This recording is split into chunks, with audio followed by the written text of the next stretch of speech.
Hey Savvy people, it's Savvy Nick here, and today we'll be installing Windows and Arch Linux side by side. With the UEFI installation for Arch Linux, I will go ahead and assume that you've already got an install of Windows like I have here in front of me.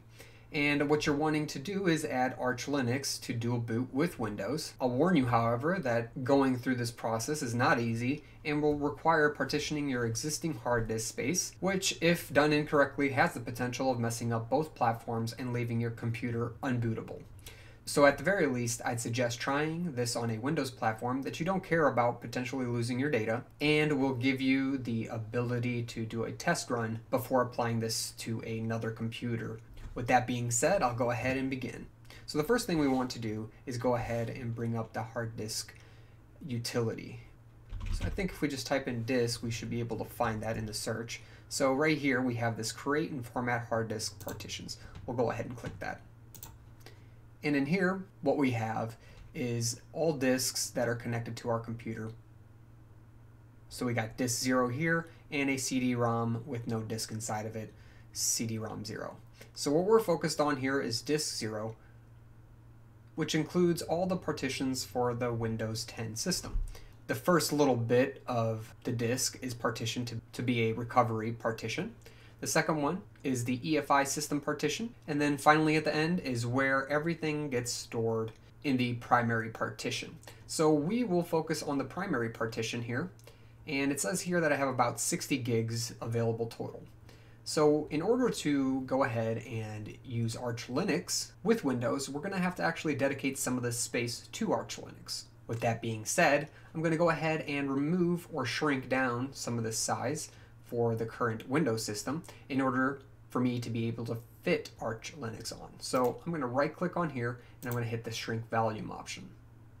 It's going to take a moment, and then here it says enter the amount of space to shrink in megabytes.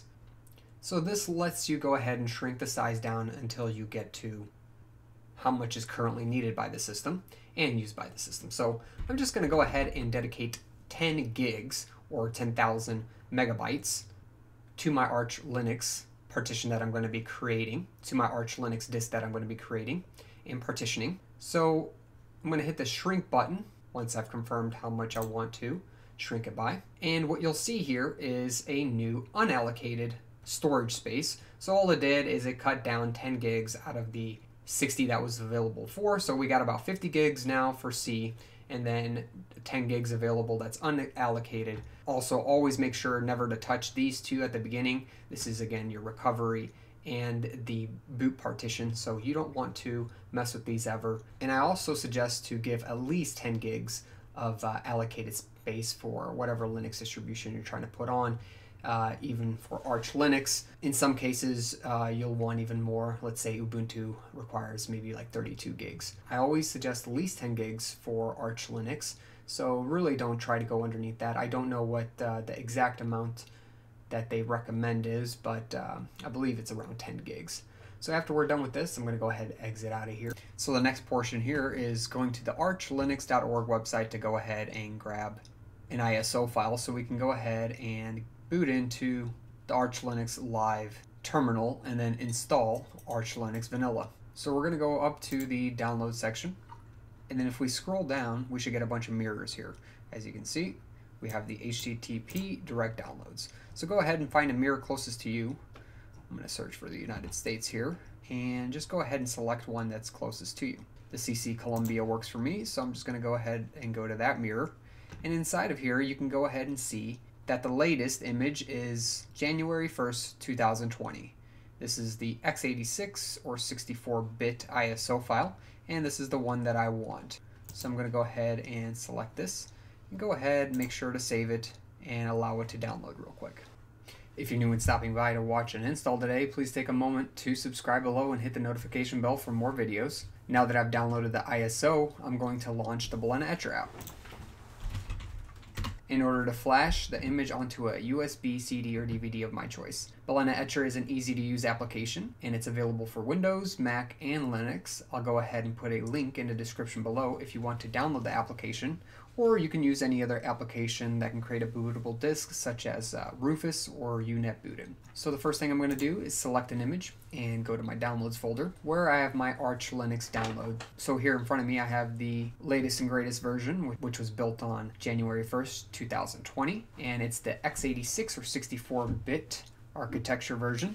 So go ahead and select that and hit open. Next, you'll go ahead and select whatever USB, CD, or DVD you want to select. This will automatically populate as soon as you put one in.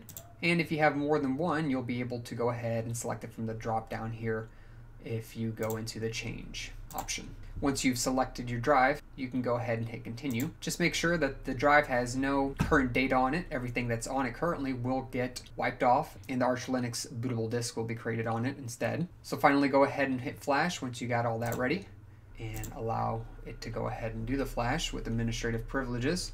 And after you flash the disk, you'll go ahead and use it on the same computer or server where you have Windows 10 and want to install Arch Linux on. And then reboot the computer so you can boot into your BIOS in order to change the settings around and select the newly created bootable disk to boot first. This is done by finding the correct key to boot into your BIOS, whether it's UEFI or the standard BIOS for your particular computer. It's usually one of the F keys, such as F2 or F10, maybe the delete key. Then finding the tab, usually called boot order, and exchanging the order so that the bootable disk is first to boot. After you have that set up, you'll go ahead and save and exit out of your BIOS, and then you will see a screen similar to this if you did everything correctly. And if you went ahead and made it this far, go ahead and hit the like button. It really does help me out. And if you see this screen, you've successfully made it to the install portion of Arch Linux. So let's go ahead and select this first option where it says Arch Linux, Arch ISO, x86-64 UEFI CD, because we're doing a UEFI installation. Arch Linux is an independently developed Linux distro that focuses on simplicity and is meant for the more advanced Linux user. This install will be different than the typical graphical installer, so you'll have to have some familiarity with the terminal and shell commands. I also went ahead and supplied a link to the Arch Linux page in the description below. They do have a very good section on how to install Arch Linux. If you have trouble following along, it's a good reference. First, we'll make sure that we can go ahead and ping the archlinux.org domain. So we'll do ping archlinux.org. You can also probably just do Google just to make sure you have an internet connection and you can ping to the outside world. It looks like we can here, so I'm going to go ahead and hit Control-C, and that'll exit me out of that command. So we'll need the internet in order to go ahead and install Arch Linux, so that is a prerequisite. If you want to change the default keyboard layout, which is the US standard keyboard layout, take a look at the Arch Linux install guide. That will help you through that portion. But since US works for me, I'm going to go ahead and keep that. And there are various different key maps available, and that's in the user share KBD key maps directory. And you can load a different key map by just doing the load keys command. Again, check out the installation guide, ArchWiki. And since this is a UEFI install, we're going to go ahead and just verify that UEFI is enabled on the motherboard and computer that we're currently installing this on. The way we can check is by doing a list of the following directory: sys, firmware, EFI, EFI vars. And if we do that and we get some kind of feedback here, that means that we're good and we are using a UEFI enabled motherboard. Clear out the console so we can see again. I'll go ahead and make the terminal a little smaller so we can see it fully. If you had trouble connecting to the internet and pinging the archlinux.org website, you'll want to go ahead and fix your internet connection first by setting up your network connection properly. You can do this by, again, referencing the Arch Linux wiki for the installation guide and using IP link to figure out what network interfaces you have available and if they're currently plugged in and connected to a network. You can also define a static IP address if necessary, but by default DHCP is enabled, and that's what works for most people because it automatically just grabs an IP address from your router. Next, we're going to go ahead and do the time date CTL set NTP true to make sure that the system clock is accurate. So go ahead and press enter, and then you can do time date CTL status to check the status and make sure that your time is correct. It says that my system clock is synchronized and the NTP service is active. Next, we're going to go ahead and partition the disks. So let's go ahead and check out what's recognized by the system at this point. If we do fdisk-L, you can see that there's already a few disks available. So there's the partition 1, partition 2, partition 3, and partition 4 of the disk A. And that is the partition that's holding our Windows environment. So all of those will go untouched, and we'll go ahead and create separate partitions to go ahead and hold our Arch Linux platform. Since this is a UEFI install, we're going to go ahead and create 3 different partitions.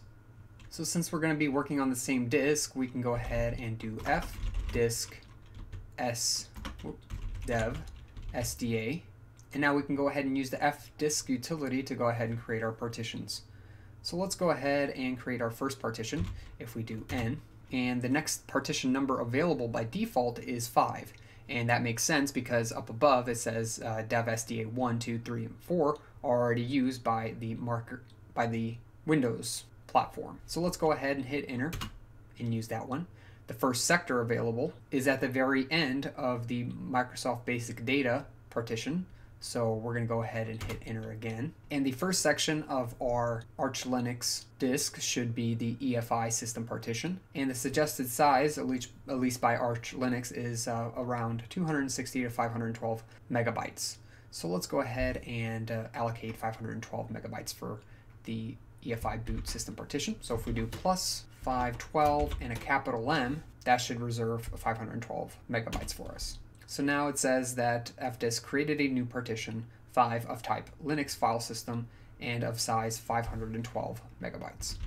Although we do not want partition 5 to be of type Linux file system, we just said we wanted it to be the EFI partition, so we're going to have to change that. In order to do that, we can hit the T and then select the default, or number 5, and I had to go ahead and make it a little smaller for me to be able to see the input here, but I'm going to go ahead and do L to go ahead and list out all the various types of partitions, and that will slowly get spit out here. So what we're looking for is the EFI system, which is 1. There's more available here, but we can just do Q to get out of there. And if we type a 1 in, that will format the 5th partition on SDA as the EFI partition. So let's go ahead and do that. So it says changed the type of partition from Linux system to EFI system, which is great for us.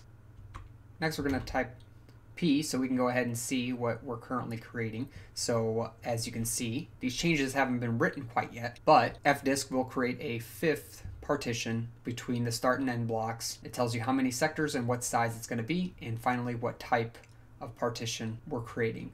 So we have the EFI system with 512 megabytes, which looks fine.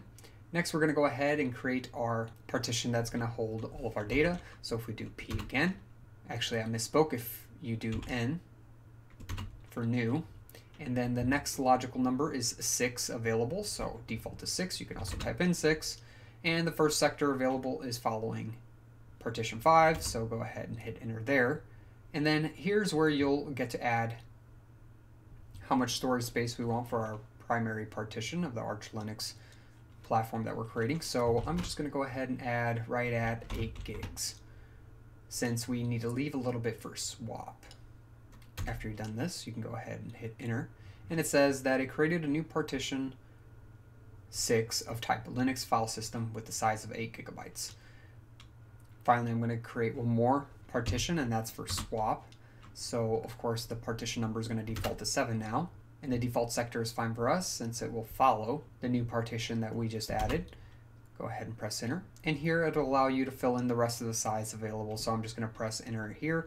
If you have it strategically planned, you can go ahead and put in 2 gigs or 1 gig or whatever you want. Note that you might have some extra space left at the end if you don't just use the default. So as you can see here, 1.3 gigabytes was available for me since I used 8 gigs up for the primary partition, and then 512 megabytes for the Arch Linux EFI system partition.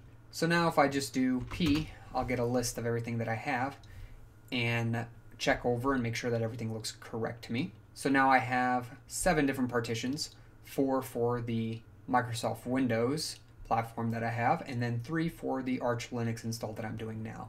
So this looks perfect to me. The one thing that I see that's wrong is that the swap SDA7 is of a Linux file system type, and we want that to be swap. So we're going to go ahead and change that, and we can do that by hitting T and selecting 7, which is the default.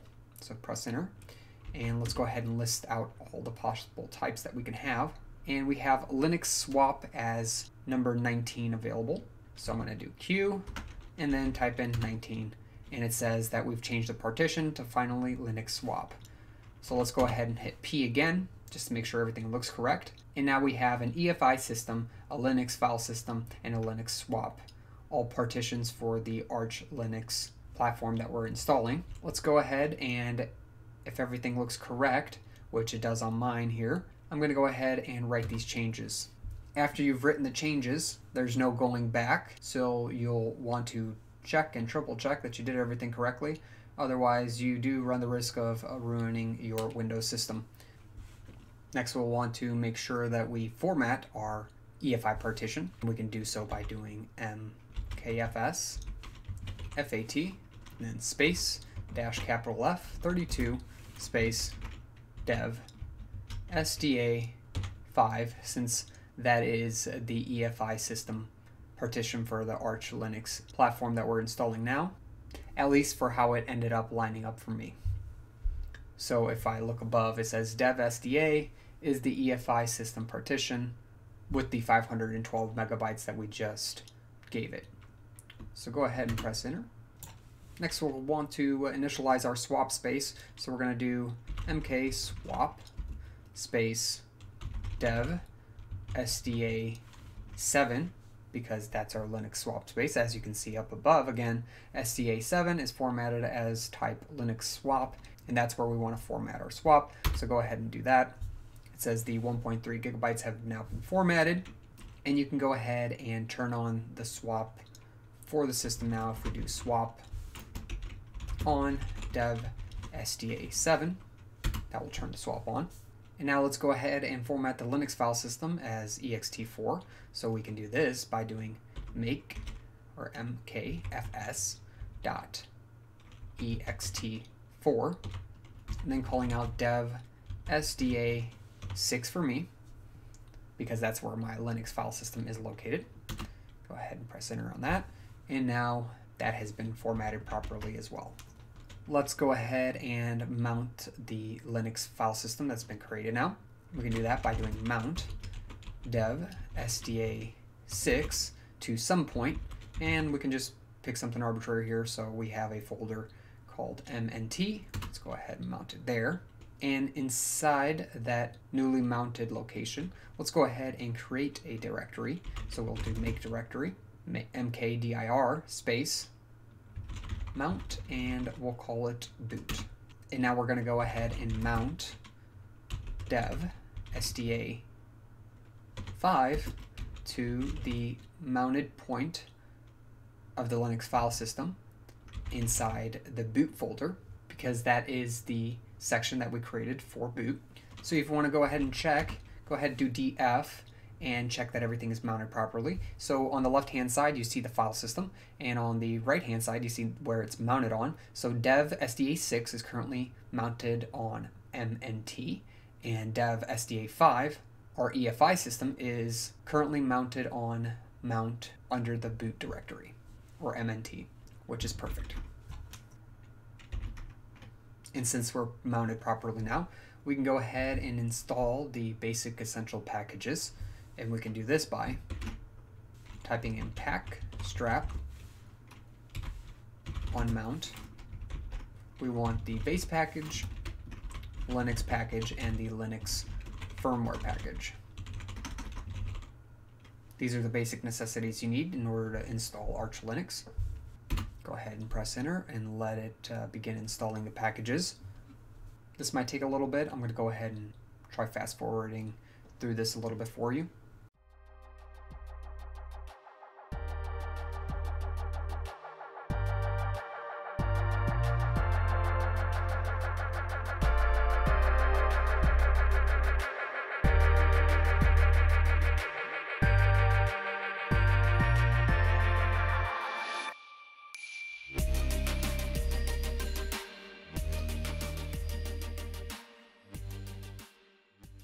Next, we'll go ahead and generate the UUIDs or labels for the newly created file system. We do that by doing gen stab -u on the mount directory.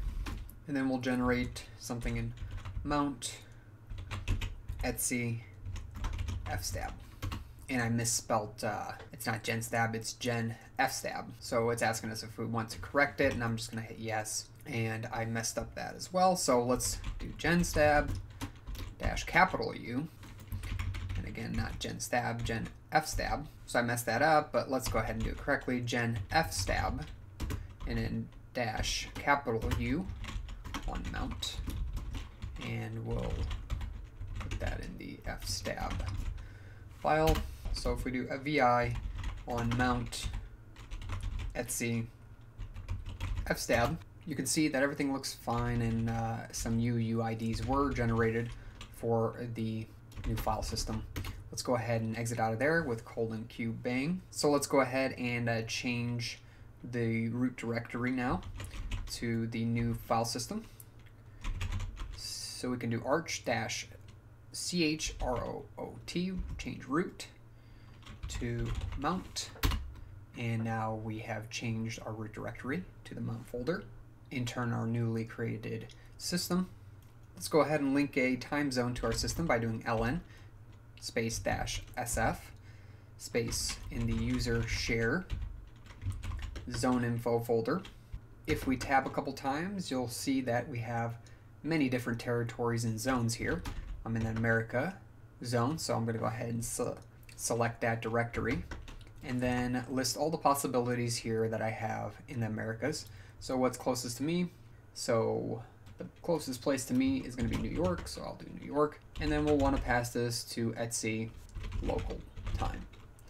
Press enter for that. Let's go ahead and sync the hardware clock. We can do that by doing hw clock and then --sys to hc. Following that, we're going to go ahead and edit the locales file located in vim etc locale a.gen.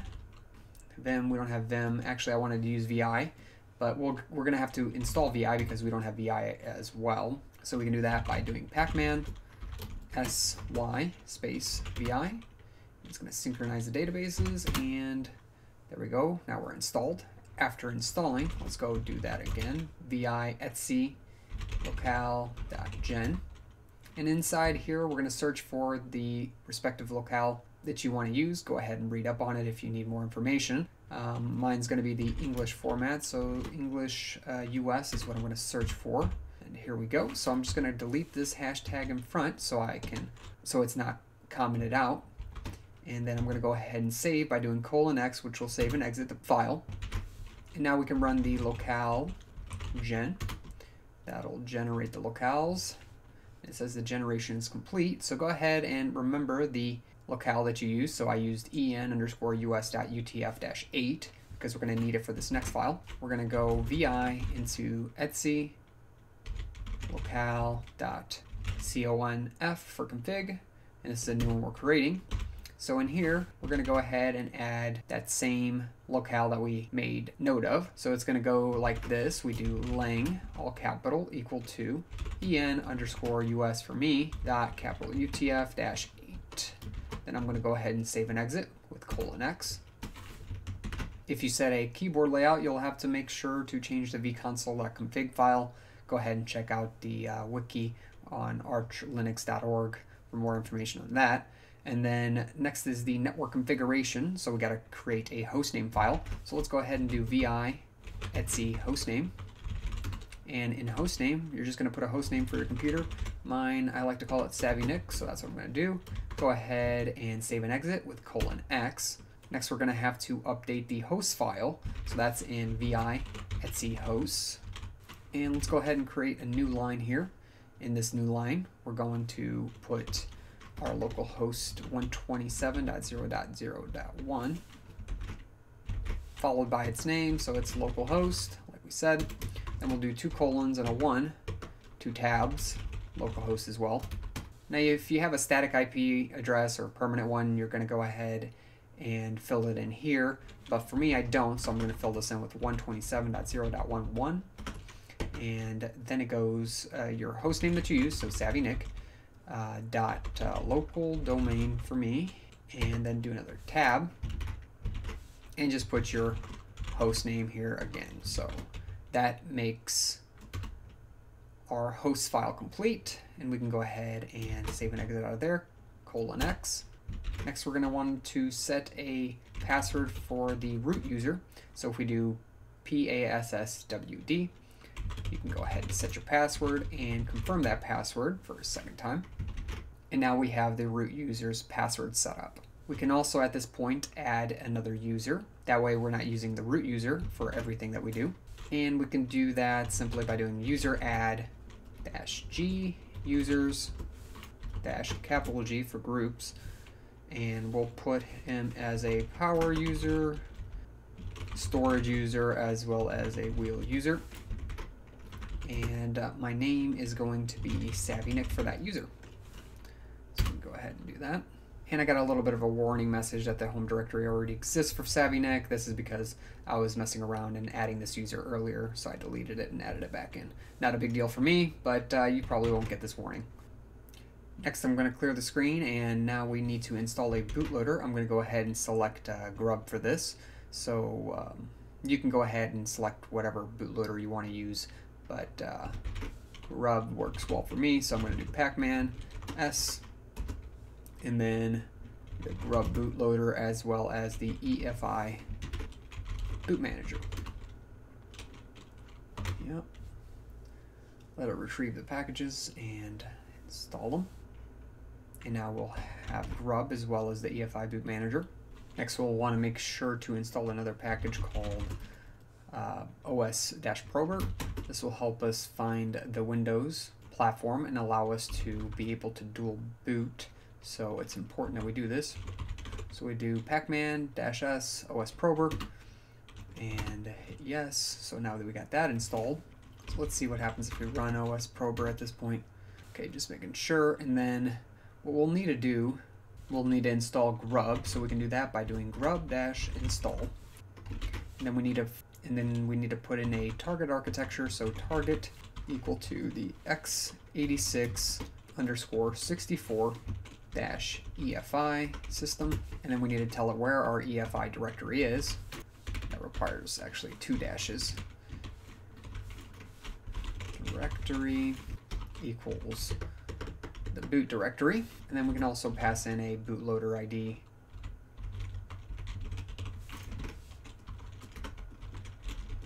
of GRUB. So this should be enough to go ahead and install GRUB on our system. And it says it installed it for an x86-64 EFI platform. Everything's finished, no errors reported. That's great. The only other thing that we're going to have to do is we're going to also have to mount the Windows EFI partition onto a folder in order to have OS-Prober detected for our next step. So let's go ahead and do mount dev. And I think it was, well, I should check. So let's do fdisk. Let's just do fdisk L. That'll list everything out for me. Okay, so the EFI system is on SDA2. So what I'm going to do is mount dev SDA2 on something else besides where we currently have this one mounted. So mount 2 is fine for me. It doesn't exist because I need to make it. So we're going to make a directory, and that's going to be directory mount 2. And then let's go ahead and try mounting again, dev SDA2, because that's the EFI system for the Windows side, onto mount 2 for now. And now we're successfully mounted. Since we have OS-Prober installed, generating the GRUB configuration file should automatically detect the Windows system. So let's go ahead and make that file by doing grub make fig and output that to a specific location in boot grub, and we're going to call it grub.cfg. That'll go ahead and generate our GRUB configuration file, And you can see here in the last entry it says found Windows Boot Manager on dev SDA2. It's an EFI system under the Microsoft Boot and the Boot Manager for firmware type EFI. So that looks like it was successful. So at this point, I believe we're ready to go ahead and exit out and reboot the system here. And we should have the option to select between our Windows or our Arch Linux install. So let's go ahead. Hopefully everything was done right. We exit out and then we'll reboot. And now once things are rebooted, and if you did everything successfully, you should be able to see the GRUB menu here with Arch Linux as the first option. We also have these advanced options, but what's more interesting is we also have the Windows Boot Manager. So now we should be able to select between either Arch Linux or the Windows Boot Manager. Let's go ahead and get into our Arch Linux first. So the host name was SavvyNick, and we should be able to log in as a user SavvyNick. And it doesn't look like it, but I may have not supplied a password for that. So let's try the root user, and here we go. So we're able to go ahead and log in as the root user, so things are up and running correctly, although SavvyNick might not be good. Well, here we go. It didn't let me log into SavvyNick without a password. I'm going to have to supply a password for this later. But for now, let me just go ahead and reboot again. We do have our Arch Linux system here running, which is great. As you can see up top, it says it's Arch Linux 5.4.6 Arch 3-1, and next you can probably install some kind of a desktop environment that you like and keep going from there. But the base system and everything vanilla here is installed at this point. And if we do a reboot, exit out of this user, and do a reboot from root.